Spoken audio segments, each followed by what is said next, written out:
இனிமே கண்ணை மூடிட்டு கடலை எண்ணெய் வாங்கலாம்.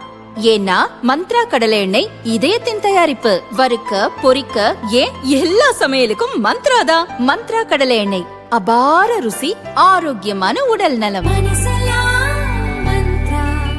ஈரான் இஸ்ரேல் இடையே நடக்கும் போர் ஒரு மாதத்தையும் கடந்து நீடிக்கிறது.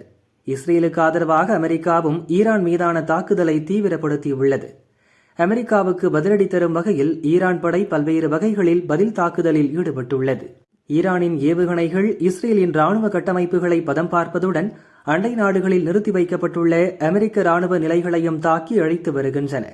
அதன்படி Saudi Arabia, Qatar, Yemen, Kuwait உள்ளிட்ட பல்வேறு நாடுகளில் உள்ள அமெரிக்க கட்டமைப்புகளை ஈரான் தாக்கி வருகிறது. அப்போது போருக்கு சம்பந்தமே இல்லாத வளைகுடா நாடுகளும் கொடுமையாக பாதிக்கப்படுவதால் அந்நாடுகள் ஈரானுக்கு கண்டனம் தெரிவித்துள்ளன. இந்நிலையில் ஈரான் நேற்றிரவு நடத்திய ஏவுகணை தாக்குதலில் குவைத்தில் செயல்படும் நீர் சுத்திகரிப்பு மற்றும் மின் உற்பத்தி ஆலை முற்றிலும் நாசமடைந்தது. அதில் பணியாற்றிய இந்தியர் ஒருவர் பலியானதாக தகவல் வெளியானது. இந்த தகவலை குவைத் எரிசக்தித்துறை அமைச்சகம் உறுதிப்படுத்தியுள்ளது. சம்பவம் குறித்த தகவல் கிடைத்ததும் அதிவிரைவு படை மீட்புப் பணியில் ஈடுபட்டுள்ளதாகவும் அங்குள்ள நிலைமை குறித்து தீவிரமாக விசாரிக்கப்பட்டு மீட்புப் பணிகளை துரிதப்படுத்தியுள்ளதாகவும் குவைத் அரசு அதிகாரிகள் கூறினர். இஸ்ரேல் அமெரிக்க படைகள் மீதான தாக்குதலை உடனே கைவிட வேண்டும் என அமெரிக்க அதிபர் ட்ரம்ப் எச்சரித்திருந்தார்.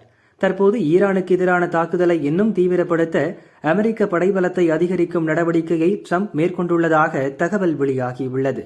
ஈரான் மீதான தாக்குதலை அமெரிக்க படைகள் இன்னும் தீவிரப்படுத்தக்கூடும் என்பதால் அங்கு பதற்றமான சூழல் நிலவுகிறது. இந்நிலையில் குவைத் நாட்டின் மீதான ஈரானின் ஏவுகணை தாக்குதலால் மத்திய கிழக்கில் பதற்றம் மேலும் அதிகரித்துள்ளது.